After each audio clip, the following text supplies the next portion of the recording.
그냥 주어진 고난, 파니 크로스비라는 제목으로 하나님 말씀 증거하도록 하겠습니다. 오늘은 파니 크로스비를 살필 것인데, 찬송가 작사의 대가라 그러죠. 8,000곡 정도를 지었다 그럽니다. 8,000곡을 다 지금 남아있는지 모르겠어요. 제가 찬송가 뒤에를 보니까 파니 크로스비가 작사했던 노래가 22곡이 있더라고요. 제가 좋아하는 거 9곡만 소개시켜 드릴게요. 예수를 나의 구주 삼고, 288장 예수를 나의 구주 삼고. 제가 좋아하는 2곡이 다 있네 여기. 나의 갈 길 다가도록. 죽을 때 부르라 그래 내가 죽을 때. 인내하신 구세주여. 죄인이잖아요 우리가. 예수 나를 위하여. 144장 맨날 십자가 할 때 맨날 부르는 찬양 아니에요. 고난 주간에. 주가 맡긴 모든 역사. 이건 뭐 죽을 때 불러야지 이것도. 기도하는 이 시간. 기도 우리 진짜 안 하잖아요. 그때가 가장 귀하다. 오 놀라운 구세주 예수 내 주. 그죠? 메마른 땅을 종일 걸어가도 피곤치 아니하며. 파니 크로스비라고요. 나의 영원하신 기여. 생명보다 귀하다. 주의 음성을 내가 들으니. 이게 9곡이에요. 근데 실제로 보면은 우리가 찬송가가 600곡이 넘게 있는데, 교회에서 부르는 찬송을 보면 비중으로 볼 때는 22곡이 아니에요. 내가 볼 때 100곡 이상이에요. 파니 크로스비 찬양이 빠지는 예가 없어요. 각 교회마다. 그 정도로 양보다는 무게로서 훨씬 강력하다. 그런 겁니다. 1820년에 태어나셔서 95세까지 하셨습니다. 생후 6주. 그러니까 태어난 지 한 달 반 만에 눈에 작은 염증이 생겼는데 병원 찾아갔더니 뭐 1820년이니까 그죠? 우리 때는 언제예요? 그게 뭐 순조 때, 헌종, 뭐 순종, 뭐 이때 아니에요? 순조 때 아닌가? 그러니까 아직도 의사의 실력이 뛰어나지 않았겠죠. 의료사고입니다. 그래서 실명하게 되었습니다. 그러니까 난지 6주 만에 실명했으니까 날 때부터 맹인된 오늘 본문에 나오는 맹인하고 거의 같은 처지죠. 뭐 봤던 기억은 없을 겁니다. 그 의사도 되게 괴로웠는가 봐요. 마을 떠나고 괴로워했다 그러는데 안타깝죠. 뭐 일부러 그랬겠어요. 그런 일이 벌어지게 되었다라는 것입니다. 오늘 우리에게 질문하는 거 이거예요. 이 파니 크로스비도 그렇고 여기 날 때부터 맹인되었다는 사람도 있고 그냥 주어진 고난이 있잖아요. 그냥 주어진 고난. 장애일 수도 있고요. 태어났는데 장애로 태어났어. 똑같은 게 태어났는데 우리 집이 너무 가난해. 아니면 옛날 신분제 사회 같으면은 뭐 노비로 태어났다든지 아니면 뭐 요즘에 막장 드라마에 많이 나오는 탄생의 비밀 뭐 이런 거 있죠. 태어났는데 엄마가 첩이야 뭐 이런 거.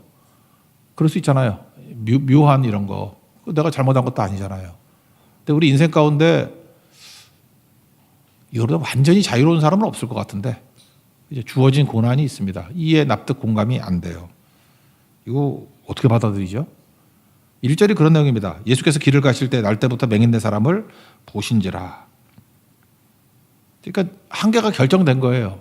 뭘 해보고 말고 할 것도 없이 그냥 주어진 고난이에요. 한계가 지어졌습니다. 뭐 발버둥 쳐도 할 게 없어요.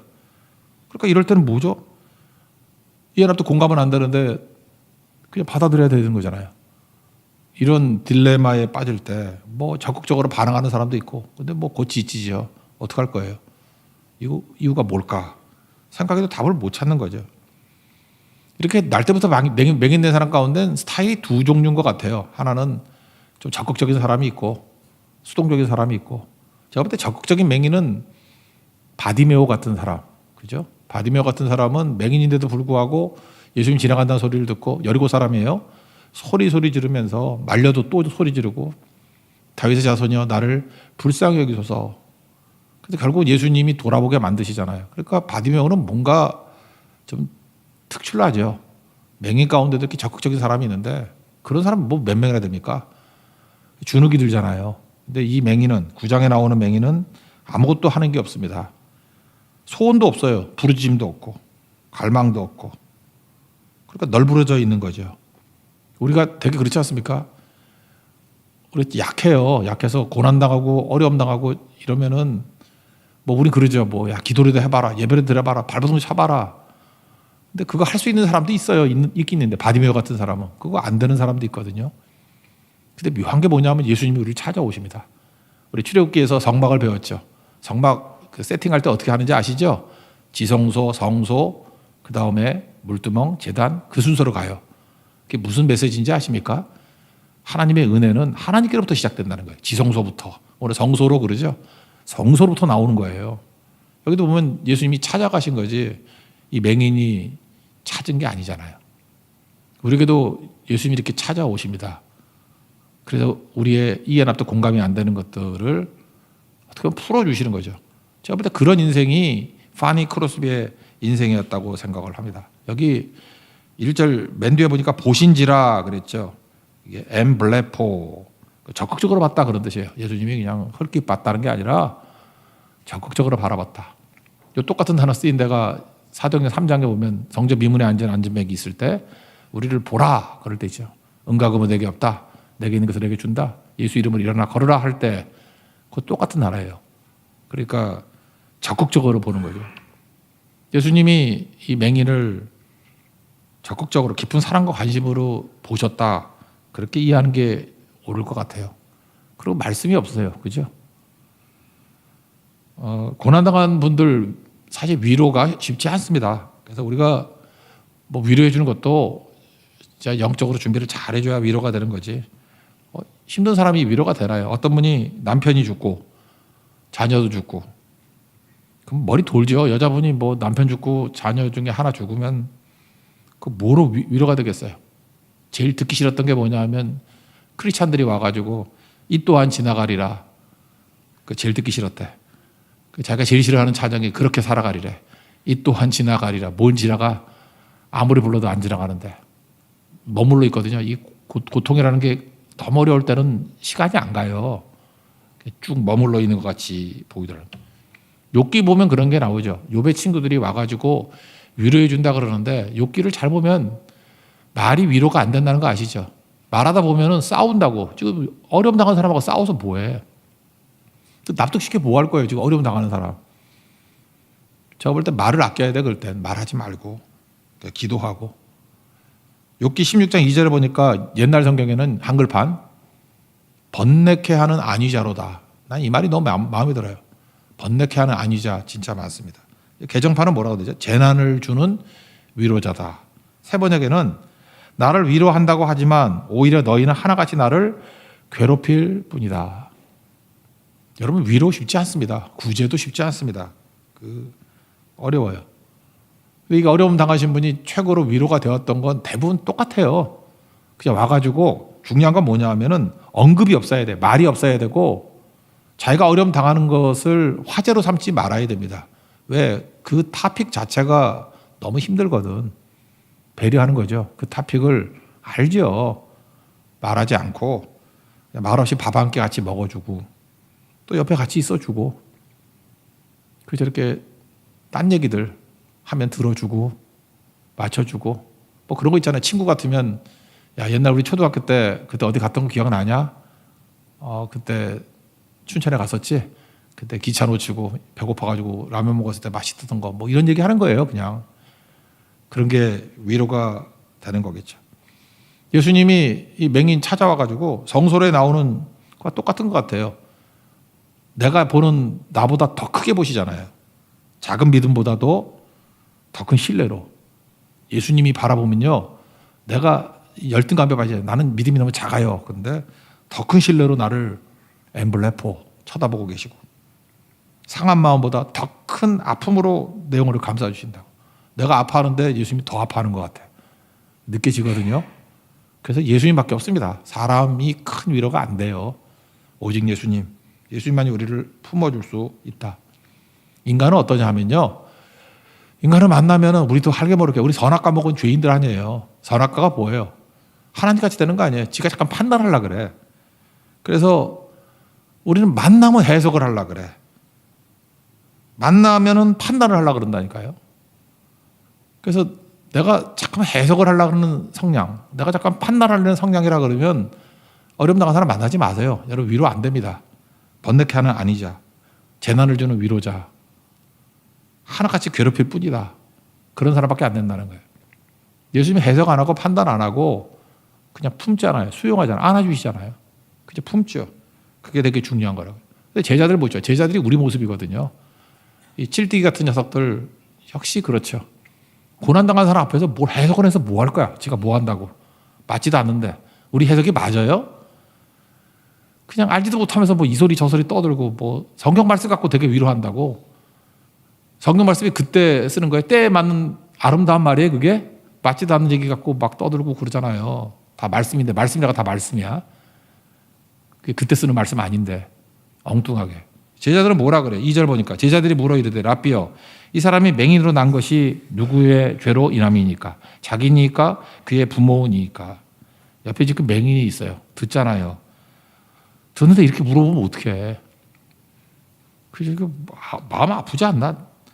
듣는데 이렇게 물어보면 어떡하냐고. 그러니까 뭐예요? 이게 관점에 문제가 있는 거죠. 전제가 뭐예요? 이렇게 맹인된 건 죄 때문이다라는 전제 아니에요.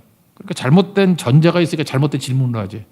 이게 뭐 행위론자하고 다를 게 뭐가 있어? 뭐 죄 때문에만 다 이렇게 되나? 그 죄 많이 짓는 놈들은 멀쩡하게 살아있는 것도 뭐야? 그거 아니거든요. 우리 영혼의 관점, 영생의 관점에서 이걸 바라봐야 되는데 남의 아픔을 호기심의 대상, 논쟁의 대상으로 삼아버리고 이러면 안 되는 거죠. 그래서 우리 크리스찬은요 이런 거예요. 우리가 뭐 자꾸만 하나님 능력 주십시오 이러는데 맨날 능력을 받아 뭐 하려고? 능력을 받아 뭐 하려고 해 맨날? 능력보다도 예수님의 마음, 또 다른 말로 요즘식으로 표현한다 하면 예수님의 관점을 주십시오. 관점. 그러니까 옛날에 좋은 책이 있었는데 관점을 디자인하라. 그 책에 나오는 내용 중에 하나이기도 한데 일본에 가면은 이게 별로 덕이 안 되는 회사이기 때문에 소개하기는 좀 그런데 산토리 위스키라는 회사가 있거든요. 위스키. 입맛 다시지 말고요. 하여튼 위스키 회사인데 한국 사람들이 일본 가면 이거 많이 산다 그러대. 뭐 산토리 위스키. 근데 얘네들이 특징이 뭐냐 하면은 그 인터넷 같은 거 내가 찾아보니까 많이 있더라고. 광고가 참 독특해요. 접근이. 메시지가 있어. 그래서 산토리 위스키는 위스키 안 마시는 목사도 광고는 유심히 볼 때가 있어. 그리고 항상 화제가 되고 그래요. 어떤 아저씨가 신사가 이렇게 친구하고 약속해서 만나러 가는데 광고 내용이 그거예요. 그때 어떤 할머니가 오시더니만 꽃을 파는 거예요. 꽃 좀 사주세요. 꽃 좀 사주세요. 근데 뭐 만나러 가는데 꽃을 살 리가 없잖아요. 뭐 남자끼리 만나는데 뭐 여자 만나는 거라고 하면 사가지고 여자한테 전달해 줄 수도 있는데 이 아저씨가 남자친구 만나는 거라니까요. 그랬더니 할머니가 이제 애절하게 하는 거예요. 손녀딸이 아파요. 약값이 없어요. 그래서 사줬어요. 꽃을 사줬다고. 착한 분이죠. 안에 들어갔더니 그 친구가 고동에 사는 사람이거든. 야, 이 바보 같은 놈아, 너 속았어. 그런다고요. 저 할머니는 손녀도 없고, 그러니까 아프지도 않고, 저 할머니는 이 동네에서 유명한 사기꾼이야. 그랬다라는 거예요. 그랬더니 이 꽃을 사준 이 아저씨를 클로즈업 하면서 정말 다행이야. 그러더래요. 손녀가 아프지 않아서 정말 다행이야. 없다며? 정말 다행이네. 그 순간 무슨 느낌이 와요? 그 할머니 속에 들어간 거죠. 그 손녀가 아파서 약값이 없는 아픔에 동참하는 거잖아요.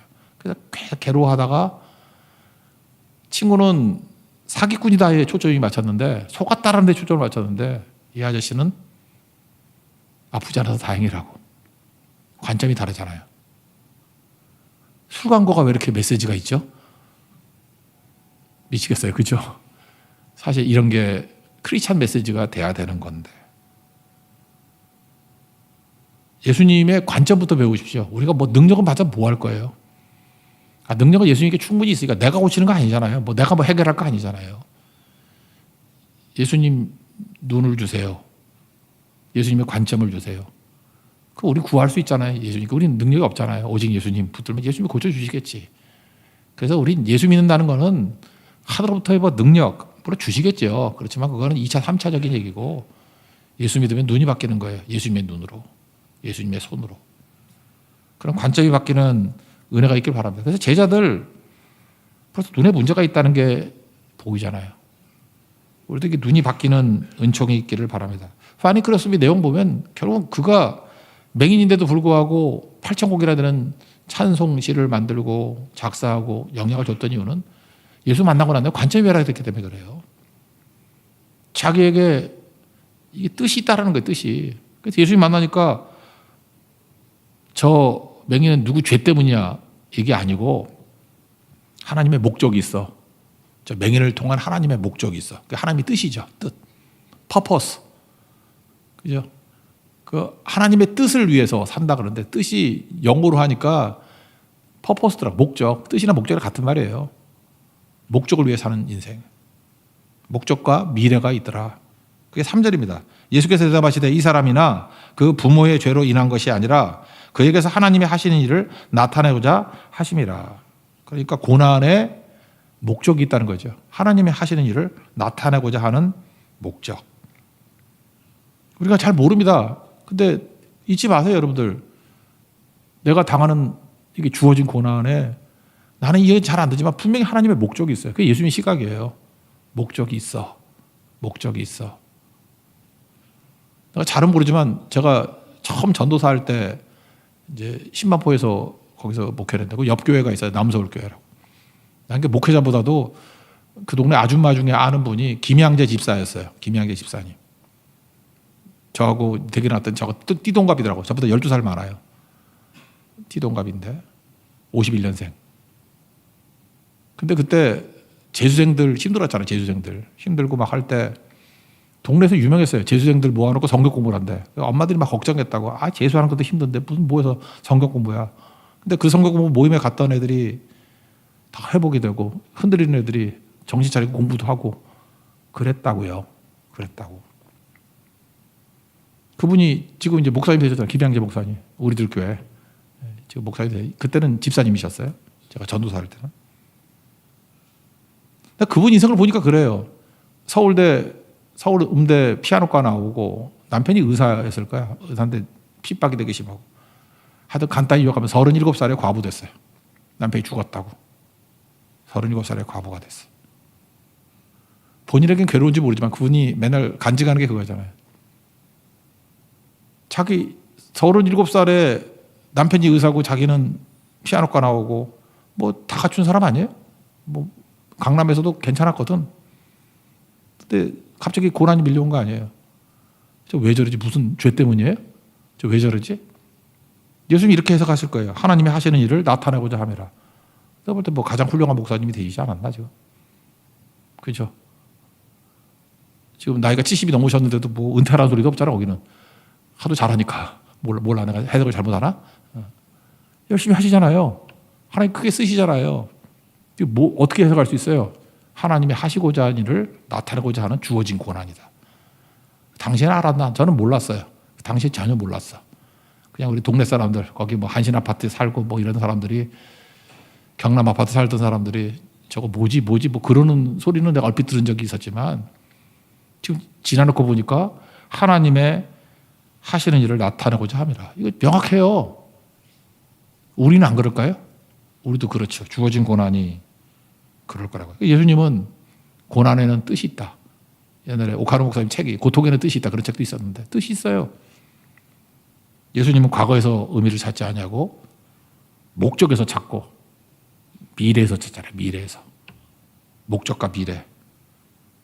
그게 예수님이 하시는 일이라는 것입니다. 파니 크로스비가 예수님 만나게 된 케이스가 보면 여기도 아버지가 일찍 돌아가셨어요. 그래서 어머니하고 할머니 밑에서 컸거든요. 근데 할머니하고 어머니가 되게 믿음이 좋았어요.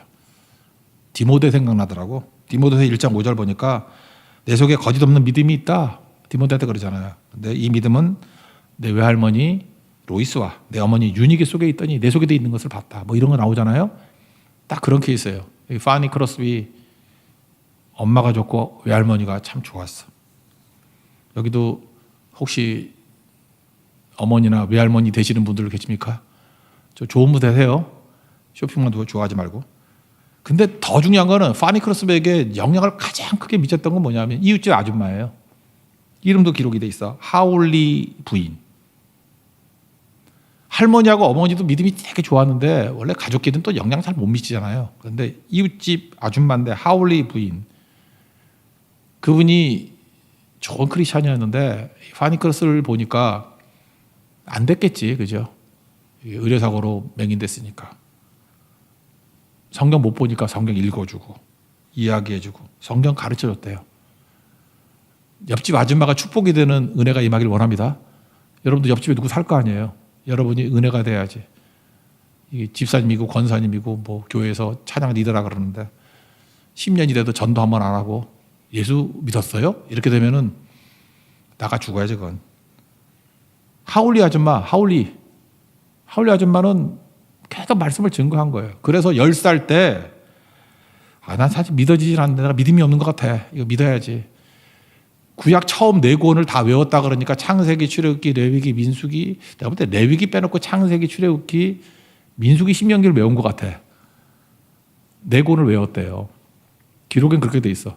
그냥 5권 외웠다 그러면 그냥 모세오경 외웠다 그러면 될 건데 왜 구약성경 처음 4권을 외웠다고 그렇게 돼 있어. 기록에는 뭔지 모르겠어. 내가 볼 때는 레위기 빼놓고 외운 것 같아요. 그리고 복음서를 다 외웠대요. 여러분 믿어지시나요? 내가 믿음이 없는 건가? 주여 믿음을 주옵소서. 네. 믿읍시다. 10살 때 그러니까 이게 핸디캡이 있으니까 더 머리가 더 잘 돌 수도 있죠. 그럴 수 있죠. 10살에. 우리 교회도 보면 성경 막 줄줄 외우잖아. 초등학교 애들. 한 장 정도는 막 줄줄 외우잖아요. 그러니까 가능도 하겠어. 그죠? 그래서 모세오경 중에 4권을 통째로 외우고 복음서를 통째로 외우고 표현이 재밌어요. 마음의 서랍 속에 있는 말씀을 즉시 꺼내서 사용할 수 있는 존재가 되었다. 와, 좀 시적이야. 그러니까 찬송시를 쓰지. 나는 10살 이후부터 마음의 서랍 속에 있는 하나님의 말씀을 즉시 꺼내서 사용할 수 있게끔 하나님이 만들어 주셨대요. 그러니까 암송보다 중요한 게 없죠. 성경 말씀을 이렇게 끌어다가 쓸 수 있을 정도로. 그러니까 그 말씀이 그게 준 게 뭐냐면 과거 생각 안 하고 하나님이 나를 향한 목적이 있다. 나를 향한 미래가 있다. 그게 뭐냐? 찬송시예요. 찬송시. 레위기 예레미야 29장 11절 말씀 인용하더라고요. 여호와의 말씀이 너희를 향한 나의 생각을 내가 아나니 평안이요 재앙이 아니라 너희에게 미래와 희망을 주는 것이니라. 파니크로스 이거 믿었어요. 하나님이 내게 이렇게 맹인이 되게 하신 거는 미래와 희망을 주는 것이니라 믿고 그러고 살았다고요. 요즘 우리 많은 사람들이 너무 트라우마라는 말을 자주 쓰지 않습니까? 트라우마. 이제 그거 안 썼으면 좋겠어요. 과거의 충격이 지금 나에게도 영향을 준다 그런 뜻 아니에요? 현재를 과거에 묶어놓는 거죠. 그러니까 과거가 지금 나를 지배하고 있다는 거 아니에요. 심지어 90년대생, 제가 옛날에 청년 사역도 많이 할 때 90년대생 많이 접했었는데 걔네들은 그래. 자기들은 트라우마 세대래. 뭐 태어나서 며칠 지나니까 뭐 초등학교 때 뭐 IMF 경제 위기가 오고 뭐 학창 시절 때 뭐가 오고 뭐 졸업하니까 취업이 안 되고 여기 90년대 학번들 있습니까? 90년대 생들? 90 몇 년? 90년대 학번인가? 걔네들 학번, 90년대 학번들. 뭐 그런 얘기 하더라고. 되게 어려웠다고. 아니, 한 세대를 트라우마로 해석하는 바보들이 어디 있습니까? 그건 아니죠. 여러분들도 혹시 마귀가 여러분을 묶어두려고 뭐 상처가 되었던 트라우마가 되었던 묶어놓은 것들 결박을 푸십시오. 끊어버리라고. 예수의 이름을 끊어버리십시오. 그런 게 어디 있어요. 예수님께서는 우리에게 목적과 미래를 위해서 그 주어진 고난이 있다는 거예요. 예수님 만나면 회복이 될 수 있다는 것입니다. 그래서 파니 크로스비는 말씀 붙들고 하여튼 이 할머니 83세 이런 얘기를 했어요. 지금이 전성기래. 부끄럽지. 83세 전성기라고 하면 어떡해. 그리고 12년 동안 더 살면서 전성기지. 그때 탁월한 찬송 우리가 부르는 거 5개 더 지었어. 전성기지. 83세가 전성기예요. 그럼 여러분은 뭐죠? 유학이네. 웬만하면 다 유학이잖아요. 그리고 12년 더 살아야 돼요. 83세, 95세에 돌아가셨으니까 12년을 더 왕성하게 일하셨다는 거예요. 그리고 자기가 맹인도 살고, 이분 또 유머도 많아. 내가 왜 슬럼프가 없는지 아느냐고. 요한일서에 나오는 나는 안목의 정욕이 없대. 안 웃겨요? 나는 딴 거 다 했지만 나는 안목의 정욕으로부터는 자유롭대. 그래서 유리하다. 마음이 흐트러지는 일이 없었다. 내가 볼 때 조크인데 안 웃으니까 나도 안 웃기더라고. 슬프더라고. 그렇죠. 이런 말씀했고 또 그런 얘기를 했어요. 시력을 되찾을 기회를 주면 어떻게 하실래요? 그랬더니 거절하겠다고. 맹인으로 사는 것이 하나님의 섭리고 나에게는 축복이었다. 이거에 목적이 있고 미래가 있다. 그리고 나는 맹인이기 때문에 하나님과 더 많이 만나고 샘솟는 영감이 있대. 샘솟는 영감이. 그래서 굉장히 다작을 했거든요. 엄청나게 많이 썼어요. 8,000곡. 그게 막 쏟아져 나온대요. 그래서 여러분들 뭐 심사숙고해서 하나씩 나오는 것만 좋은 게 아니라 이렇게 하나님께서 터치해 주시면 막 쏟아져 나올 수 있다고. 그게 파니 크로스웨의 인생이었다라는 것입니다. 그 다음에 예수님이 이렇게 접해주죠. 이 맹인에게. 나는 세상의 빛이다 그러잖아요. 5절 읽겠습니다. 내가 세상에 있는 동안에는 세상의 빛이로라. 이거는 캐리그마라 그러죠. 예수님이 선포하신 거예요. 진리를 선포하신 거예요. 나는 창조주되는 빛이다. 그러니까 결국은 한번 생각해 보세요. 병만 낫는다고 끝나는 게 아니잖아요. 우리 인생이. 창조주 예수님을 만나야죠. 빛 대신 예수님을 만나야죠. 영생을 주시는 예수님을 만나야죠. 그죠? 즉 병 낫는 조건 이거는 그림자적인 거 아니에요. 실체는 그게 아니죠. 세상에 빛 대신 예수님을 만나는 거, 창조주 대신 예수님을 만나는 거, 그게 훨씬 더 중요하겠죠. 그래서 그 이유가 메시지가 되는 거예요. 여러분, 그래서 기적 너무 좋아하지 마요. 기적을 보는 것보다 오직 예수님 만나는 게 더 중요해요. 나는 우리 교회 뭐 그래요. 막 기적이 막 나타나가지고 병자도 낫고 귀신 쫓겨나고 뭐 이런 거 많이 나고 뭐 그것도 기적이라 그러나 뭐 거지 같은 놈이 갑자기 떼부자가 되고 그거 시간이 지나면 다 끝나는 거예요. 나사로가 죽었다 살아났어요. 또 죽었잖아. 복이에요? 그게 두 번 죽는 게? 두 번 죽은 게 복이냐고. 죽고 또 죽더라. 이름이 나사로인데 너 죽어잖아. 안 웃겨요. 나사로. 나사로인데 뭘 살긴 뭘 살아. 그래서 예수님 팍 죽여서 너 죽어. 끝내버리잖아요. 그러니까 그런 거 다 기적 별거 아니에요. 병도 마찬가지 아니에요. 병이 있다가 나았습니다. 완치가 됐어요. 그럼 그 세상에 완치란 게 있어요. 또 병 안 생겨? 또 또 죽는 거지. 여러분 기적이란 건 이런 거하고 똑같은 거예요. 등산해 보셨어요? 특별히 지리산 같은데 높은 산을 넘었습니다. 그게 내 고난을 이긴 거 아니에요. 또 산이 있어요. 또 산 넘어 산이라 그러잖아. 산 넘었어요? 예. 고난을 극복하셨어요? 또 있어요. 죽음을 극복했어요. 또 죽어. 여러분 어떤 병 뭐 하나님의 은혜로 고쳤다. 몇 년 지나봐 또 병 나요. 인생이 그런 거예요. 생로병사. 그러니까 그런 일시적인 거에서 하나님을 만나는 미팅 포인트로 삼고 그 다음에 빛 대신 예수님을 만나야죠. 나의 영혼의 구주로 삼겨야죠. 나의 구주 대신 예수님. 그게 영생이죠. 이 맹인은요, 뭐 눈 떠졌다 그 얘기보다도 예수님 만났다예요. 세상의 빛 대신 예수님 만났다. 예수님이 약간은 좀 더럽게 고치는 것 같은데 6절 7절 읽겠습니다. 그죠? 이 말씀을 하시고 땅에 침을 뱉어 진흙을 이겨 그의 눈에 바르시고 이르시되 실로암 못에 가서 씻으라 하시니 실로암은 번역하면 보냄을 받았다는 뜻이라. 이에 가서 씻고 밝은 눈으로 왔더라. 실로암이라는 뜻이 뭐예요? 보냄을 받았다. 그럼 1차적으로 보냄을 받으신 분이 누구예요? 예수님이죠. 하나님께서 보냄을 받은 자라 그러잖아요. 2차적으로 우리 누구예요? 우리도 예수님이 우리 보냈다 그러잖아요. 보냄을 받은 자.